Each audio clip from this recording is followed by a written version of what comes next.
Hello students, स्वागत है आप सभी का आपके अपने YouTube channel smart study classes पर। तो स्टूडेंट, आप सभी को बहुत ज़्यादा कमेंट्स आ रहे थे कि सर फिजिक्स या केमिस्ट्री के प्रीवियस पेपर किस टाइप से आए थे 2020 में, प्लीज़ इसके ऊपर वीडियो बना दो। तो स्टूडेंट, आज की वीडियो बहुत ज़्यादा इंपॉर्टेंट है क्योंकि आज मैं आपको फिजिक्स के दो सेट बताने वाला हूँ जो कि 2020 में पूछे गए थे, एक्स वी और एक्स डब्ल्यू। तो इन सेटों में कैसे कैसे क्वेश्चन आए थे और इसी के आधार पर आप भी अपनी बोर्ड परीक्षाओं की तैयारी बेस्ट तरीके से कर सकते हो। तो इस वीडियो को पूरा देखना, बिल्कुल भी स्किप मत करना। इस वीडियो में केवल और केवल मैं आपको क्वेश्चंस बताऊंगा और अगर आप चाहते हो कि इसका सॉल्यूशन भी कराया जाना चाहिए तो स्टूडेंट, आपको पता होगा कि 1 दिसंबर से हम unsolved papers plus practice set start करेंगे। तो वहाँ पर आपको हम प्रीवियस ईयर पेपर का सॉल्यूशन ही कराएंगे। सबसे पहले हम 2018, फिर 19, फिर 2020, मतलब 3 साल के प्रीवियस ईयर पेपर कराने वाले हैं। और जिन बच्चों को प्रीवियस पेपर चाहिए तो उसके लिए आप हमारा टारगेट 90+ बैच ज्वाइन कर लो बेटा, क्योंकि इस बैच में आपको वो सब कुछ मिलेगा जिसकी सहायता से आप अक्टूबर से पढ़कर भी 90+ स्कोर कर सकते हो। आपको शॉर्ट नोट्स मिलेंगे, इंपॉर्टेंट क्वेश्चंस मिलेंगे, plus previous year paper 3 year मिलेंगे, प्लस मॉडल पेपर्स मिलेंगे, प्लस प्रैक्टिस सेट मिलेंगे। और अगर आपने सब कुछ तैयार कर लिया तो आपको 90+ स्कोर करने से कोई भी नहीं रोक सकता। और अगर आप हमारे डेमो नोट्स या इंपॉर्टेंट क्वेश्चन देखना चाहते हो तो इस वीडियो के डिस्क्रिप्शन में हमने अपने डेमो नोट्स और प्रैक्टिस क्वेश्चंस दे रखे हैं। और जो बच्चे आज ही ज्वाइन करना चाहते हैं वो ज्वाइन कर सकते हैं, क्योंकि अभी हमने अक्टूबर न्यू बैच स्टार्ट किया है। तो देरी मत करो, अभी आपके पास टाइम है, अच्छा स्कोर कर सकते हो। जो बच्चे इंटरेस्टेड हैं इस नंबर पर कॉल या मैसेज करके पूरी जानकारी ले सकते हैं और ज्वाइन कर सकते हैं, ठीक है। डेमो नोट्स इस वीडियो के डिस्क्रिप्शन में है, ठीक है। चलो, तो हम सबसे पहले आपको बताएंगे कि 346 एक्सवी जो पेपर है किस टाइप का आया था, ठीक है। और ये 2020 का है फिजिक्स का पेपर, ठीक है। तो एनालिसिस करते हैं किस टाइप के पेपर है, किस टाइप का क्वेश्चन है। आपको अगर आप इनके आंसर्स पता हैं तो आप बता सकते हो, और इस वीडियो के डिस्क्रिप्शन में आपको इसकी PDF लिंक मिल जाएगी, वहाँ से आप प्रैक्टिस कर लेना, ठीक है। और जो क्वेश्चंस नहीं आएंगे तो टेंशन मत लेना, हम आपको 1 दिसंबर से जब कराएंगे तो आपको सोल्यूशन पूरा मिल जाएगा। तो यहाँ पर पहला का क्वेश्चन देखो, सेक्शन ए में सबसे पहले ऑब्जेक्टिव क्वेश्चन आते हैं। एक इलेक्ट्रॉन तथा एक प्रोटॉन दोनों को समान विभवांतर से त्वरित किया जाता है। यदि उनके प्रारंभिक वेग शून्य हो तो इन कणों में, ये 4 ऑप्शन हैं, क्या सही होगा वो आपको बताना है, ठीक है।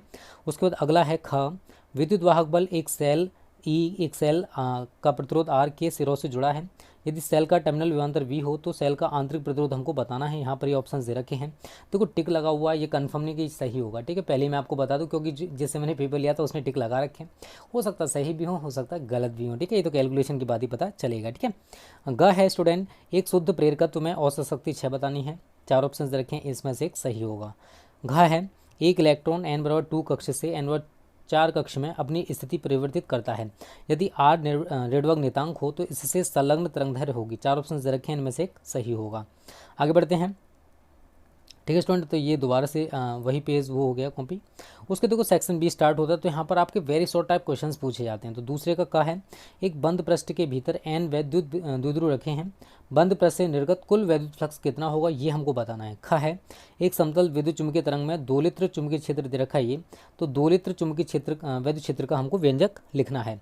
उसके बाद अगला है ख ग, एक प्रकाश किरण निर्वात से म्यू अपवर्तनांक वाले माध्यम से गुजरती है। यदि आपतन कोण अपवर्तन कोण का दोगुना हो तो आपतन कोण का मान कितना होगा। यहाँ पर LCR सर्किट में प्रवाहित धारा का मान ज्ञात करना है। तो यहाँ पर ये न्यूमेरिकल है, बहुत अच्छा है, पूछा जाता है, पूछा जाएगा भी, ठीक है। अड़ा है, पश्च अभिनत एक PN संधि डायोड में धारा किस आवेश वाहक के कारण होती है ये हमको बताना है। उसके बाद अगला है च, एक प्रोटॉन तथा एक अल्फा कण है, समान विभवांतर से त्वरित किया जाता है इन दोनों को।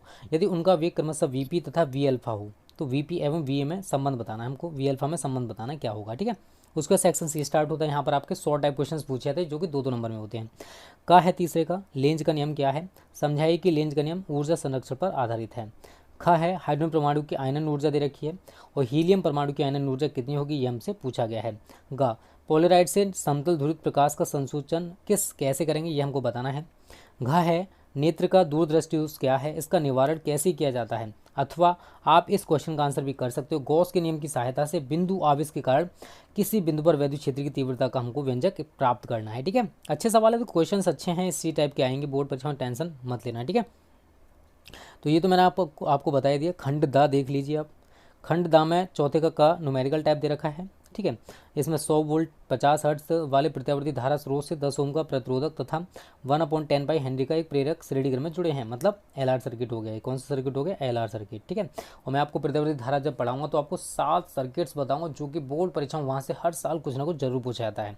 और यहाँ पर औसत शक्ति हमको हानि बतानी है कितनी होगी। उसके बाद ख है, रेडियोएक्टिव क्षय नियम क्या है? सिद्ध कीजिए कि n बराबर N nought e minus lambda t, जहाँ एन नॉट व एन क्रमशः टी बराबर 0 तथा टी समय पश्चात परमाणुओं की संख्या तथा लेमडा क्या क्षय नियतांक है। ठीक है, उसके बाद अगला जो है स्टूडेंट वो न्यूमेरिकल है। 56 वोल्ट विभवांतर के द्वारा त्वरित इलेक्ट्रॉन का संवेग तथा डी ब्रोगली तरंगदैर्घ्य की गणना करनी है। उसके बाद ये न्यूमेरिकल बहुत ज़्यादा पूछा जाता है। ठीक है, नाभिक की बंधन ऊर्जा, बाइंडिंग एनर्जी ऑफ न्यूक्लियस हमें बतानी है। और उसके बाद आपको न्यूमेरिकल दे रखा है, बहुत ज़्यादा इंपॉर्टेंट है, बहुत ज़्यादा पूछा जाता है, ये मान लीजिए न्यूमेरिकल। ठीक है, उसके बाद ये अड़ा है, ये न्यूमेरिकल तो आप आसानी से कर पाओगे। वायु के सापेक्ष कांच का वर्तनांक आपको दे रखा है 3/2 तथा जल का वर्तनांक दे रखा है 4/3। एक द्वितल लेंस के वक्र पृष्ठों की वक्रता त्रिज्या दे रखी है R1 और R2 दे रखी है। इस लेंस की फोकस दूरी मतलब f वायु में तथा जल में हमें ज्ञात करके बतानी है। ठीक है, तो 1/f लेंस मेकर का सूत्र लगाओगे n-1 1/R1 1/R2, आसानी से निकल के आ जाएगा, टेंशन मत लो। ठीक है, अच्छा सवाल है। 5वां का प्रकाश विद्युत उत्सर्जन से संबंधित इलेक्ट्रॉन की अधिकतम गतिज ऊर्जा तथा आपतित प्रकाश की आवृत्ति में ग्राफ बनाना है और ग्राफ में दहली आवृत्ति दर्शानी है। ग्राफ के ढाल का मान भी ज्ञात करना है। उसके बाद जो अगला न्यूमेरिकल है, स्वप्रयोग गुणांक की पहले परिभाषा आपको बतानी है। 5 हेनरी के एक प्रेरक में 0.1 सेकंड में धारा 12 एम्पियर से बदलकर 7 एम्पियर हो जाती है। प्रेरक में कितना विद्युत वाहक बल प्रेरित होगा ये हमको बताना है। तो आप आसानी से कर पाओगे। E बराबर -L delta upon delta T, इस सूत्र के पर आधारित है न्यूमेरिकल। ठीक है, विटिस्टोन सेतु का परिपथ आरेख खींचना है हमें तथा किरचॉफ के नियम से संतुलन को देखो P/Q = R/S होता है, आप सभी को पता है। और व्हीटस्टोन सेतु का ये प्रतिबंध हम ज्ञात कर सकते हैं किरचॉफ के द्वितीय नियम की सहायता से, जो कि मैंने आपको पढ़ा दिया है। ठीक है, न्यूमेरिकल बहुत अच्छा है, इसको भी आप करके देख सकते हो, उम्मीद करता हूँ कर पाओगे। अच्छा न्यूमेरिकल है। ठीक है, करा चुका हूँ इस टाइप का न्यूमेरिकल, और जिस टाइप के न्यूमेरिकल्स दे रखे हैं वो सारे टाइप के न्यूमेरिकल्स आपको मैंने करा दिए हैं। ठीक है, और जो देखो जो चीज़ आपने पढ़ी नहीं है उसको आप नहीं कर पाओगे, लेकिन जो पढ़ी है उसको आप करके देख सकते हो। ठीक है, कार्डों को लिखना है क्यों, स्वच्छ आकाश नीला क्यों दिखाई देता है, बादलों में श्वेत क्यों होता है, सूर्योदय के समय रक्तताप क्यों होता है, जब सूर्योदय सूर्यास्त होता है तो उस समय लाल रंग का दिखाई देता है ना, सूर्य क्यों दिखाई देता है, उसका रीजन हमको बताना है। ठीक है, एक खगोलीय दूरदर्शी की फोकस दूरी दे रखी है, न्यूमेरिकल है फोकस दूरी के ऊपर। खगोलीय दूरदर्शी जो कि मैंने अभी आपको नहीं पढ़ा है, पढ़ा दूंगा, टेंशन मत लेना। ठीक है, उसके बाद खंड यह होता है जहाँ पर 5-5 अंक के क्वेश्चंस पूछे जाते हैं। कला सम्मत स्रोत से क्या समझते हैं, स्थैतिक व्यतिक्रम पैटर्न प्राप्त करने के लिए आवश्यक प्रतिबंधों को लिखना है। दिखाइए कि यंग के द्विरेखा चित्र प्रयोग में दीप तथा अदीप्त फ्रिंजों की चौड़ाई समान होती है, अथवा करके आप इस वाले क्वेश्चन का आंसर भी कर सकते हो। तो जो भी आपको आता है उसमें से, दोनों में से, उसे आप कर लेना। ठीक है, उसके बाद 7वां क्वेश्चन होता है, इसमें भी आपको 2 ऑप्शन दे रखे होते हैं, या तो आप ये करिए अथवा ये करिए। ठीक है, नैंड गेट पढ़ाऊंगा मैं, टेंशन मत लेना, ये तो इंपॉर्टेंट सवाल है, ये तो इस साल भी पूछा जाएगा। ठीक है, इसको तो अच्छे से प्रिपेयर कर लेना। उसके बाद 8वां क्वेश्चन भी देखो 5 अंक का होता है, किसी संधारित्र की विद्युत धारिता की परिभाषा लिखनी है और 1 फैराड विद्युत धारिता से क्या तात्पर्य है। ठीक है, उसके बाद आगे आपको ये सवाल दे रखा है, किसी समांतर पट संधारित्र की दोनों प्लेटों के बीच आंशिक रूप से पराविद्युत पदार्थ रखा हो तो संधारित्र धारिता का व्यंजक प्राप्त करना है। तो आप सभी को पता है आंशिक रूप से है। ठीक है ना, तो C बराबर ε0A d-t + t/k, आप सभी को पढ़ा चुका हूँ, अच्छे से तरीके से तैयार होगा। और ये सवाल अथवा करके जो क्वेश्चन दे रखा है आप इसका भी आंसर कर सकते हो, कोई दिक्कत नहीं, जो भी आता हो। वैसे मैं पढ़ा चुका हूँ सारी चीज़ें, ठीक, कोई चीज़ ऐसी नहीं है जो मैंने आपको ना पढ़ाई हो। और देखो जो चीज़ आपने पढ़ी नहीं उसका आंसर आप नहीं कर पाओगे, पहले ही सुन लो। ठीक है, चलो बस तो यही है स्टूडेंट। देखो नवा भी दे रखा, सॉरी सवाल आपको नवा क्वेश्चन ये रहा। ठीक है, न्यूमेर 2 समांतर धारावित लंबे तारों के बीच या फिर धारा मापी को मीटर में कैसे परिवर्तित करोगे, उसके बाद न्यूमेरिकल दे रखा है। ठीक है, तो जो भी आपको पता हो उसका आंसर आप कर सकते हो। अब डिस्कस करेंगे 346 XW जो पेपर है वो किस टाइप का आया था।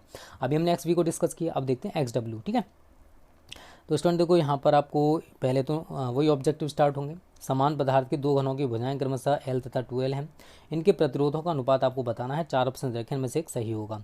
99 ओम प्रतिरोध के धारामाप में मुख्य धारा का 10% भेजने के लिए आवश्यक शंट का प्रतिरोध कितना होना चाहिए। 4 ऑप्शन हैं, एक आंसर सही होगा इनमें से। ठीक है, उसके बाद ग है, यदि गामा किरणें, एक्स किरणें तथा सूक्ष्म तरंगों की निर्वात में तरंग दे रखी है तब इनमें से कौन सा ऑप्शन सही है वो हमको बताना है। उसके बाद अगला है घ, जब एक प्रकाश कण n अपवर्तनांक के माध्यम में प्रवेश करती है तब अपवर्तन कोण का मान आपतन कोण का आधा रहता है।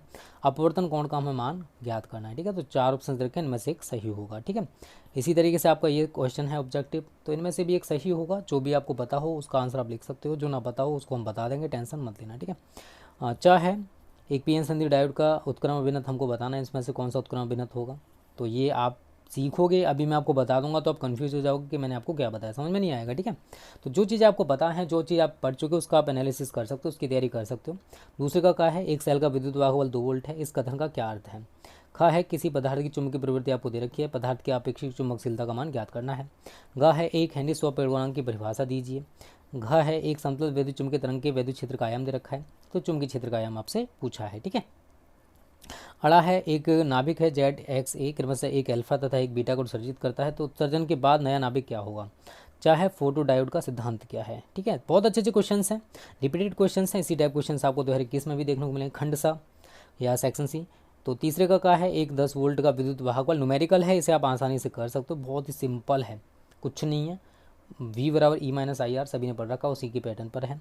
ये भी न्यूमेरिकल है, ये भी आप आसानी से कर पाओगे। ठीक है, प्रोटॉन तथा अल्फा कट से संबंधित समान द्विब्रॉगली तरंगदैर्घ्य, ये भी आप आसानी से कर सकते हो। नॉर गेट से एंड गेट कैसे प्राप्त करते हैं, या नॉर गेट से और गेट कैसे प्राप्त करते हैं, तो ये भी अच्छे सवाल हैं। ठीक है, ऐसे ही पूछे जाते हैं, तो आप इसको भी करके देख लेना। ठीक है, जो आप कर सकते हो करने की कोशिश करो, प्रैक्टिस मेक्स परफेक्ट। नहीं आएगा तो यार क्यों टेंशन ले रहे हो, आगे जाके सीख ही जाओगे। ठीक है, कोई भी इंसान एक दिन में नहीं सीखता है, उसको भी हर चीज़ करने के लिए टाइम लगता है। ये भी अच्छे क्वेश्चन हैं, देख लेना इनको। ठीक है ना, तो इसकी PDF आप नीचे डिस्क्रिप्शन से डाउनलोड कर लेना। और अगर आपको कंप्लीट नोट्स, इंपॉर्टेंट क्वेश्चंस या अक्टूबर से पढ़कर 90+ चाहिए, तो आज हमारा टारगेट 90+ बैच ज्वाइन कर लो, या अक्टूबर न्यू बैच ज्वाइन कर लो, जिसकी फ़ी अभी 599 है, कुछ टाइम बाद बढ़ जाएगी। अधिक जानकारी इस वीडियो की डिस्क्रिप्शन में हमने दे रखी है। ठीक है, चलो आगे बढ़ते हैं स्टूडेंट। तो ये भी क्वेश्चन देखो बहुत ज़्यादा रिपीटेड है, नाभिक संलयन प्रक्रिया क्या है, और प्रकृति में नाभिक संलयन का एक उदाहरण भी हमें देना है। तो सूर्य सबसे बड़ा उदाहरण है इसका। सूर्य में जो प्रक्रिया होती है नाभिकीय संलयन की क्रिया होती है। ठीक है, हाइड्रोजन बम में नाभिकीय संलयन की क्रिया होती है, परमाणु बम में नाभिकीय विखंडन होता है। ठीक है, तो आगे भी देखो न्यूमेरिकल दे रखे हैं, न्यूमेरिकल बहुत अच्छे अच्छे हैं। ये डेरिवेशन है, बहुत अच्छा पूछा जाता है। यहाँ पर आधा न्यूमेरिकल है, तो आप आधा आपका डेरिवेशन टाइप है। एक तार की लंबाई को यहाँ पर न्यूमेरिकल भी दे रखा है, इसमें बहुत सारी कंडीशंस भी दे रखी हैं। वेवमापी का सिद्धांत क्या है। तो देखो क्वेश्चन टफ नहीं होते हैं, क्वेश्चन ईजी हैं देखोगे तो आप सभी। ठीक है, तो आप इसकी PDF नीचे डिस्क्रिप्शन से डाउनलोड कर लेना। ठीक है, तो आप देखोगे यहाँ पर एनालिसिस करोगे किस टाइप का पेपर आया है, जो क्वेश्चन आपसे आते हैं उसका एनालिस आप तैयारी कर सकते हो। जैसे उत्तल गोलीय पृष्ठ के लिए अपवर्तन का सूत्र आप सभी को पढ़ा चुका हूँ, आप सभी को तैयार भी हो गया होगा, N/V - 1/U = N - 1/R। या सूत्र की सहायता से किसी पतले लेंस की फोकस दूरी का सूत्र 1/f = N - 1 1/R1 - 1/R2। तो देखो सबसे ज़्यादा ऑप्टिक्स से पूछा जाता है, तो ऑप्टिक्स की तैयारी आप अच्छे से प्रिपेयर कर लेना। ठीक है, उसके समांतर प्लेट संधारित्र है, तो ये पूरा एनालिसिस आप देख सकते हो किस टाइप का पेपर आया है 2020 में। तो आप इसी के आधार पर आप अपनी पूरी तैयारी कर सकते हो। ठीक है, और वैसे हम आपको 3 ईयर प्रीवियस पेपर कराने की कोशिश करेंगे 2018, 19, 20। टारगेट है पहले नवंबर तक सिलेबस खत्म हो जाए, उसके बाद आपके practice set and previous paper ही चलेंगे। ठीक है, तो आपकी तैयारी बेस्ट तरीके से हो जाएगी, टेंशन मत लेना। और जो बच्चे अभी तक कुछ नहीं पढ़े हैं, डर रहे हो कि पता नहीं क्या होगा, कैसे होगा, तैयारी हो पाएगी नहीं हो पाएगी, तो आज ही टारगेट 90+ बैच ज्वाइन कर लो, आपकी सारी दिक्कतें खत्म हो जाएंगी। ओके, थैंक यू, जय हिंद, जय भारत।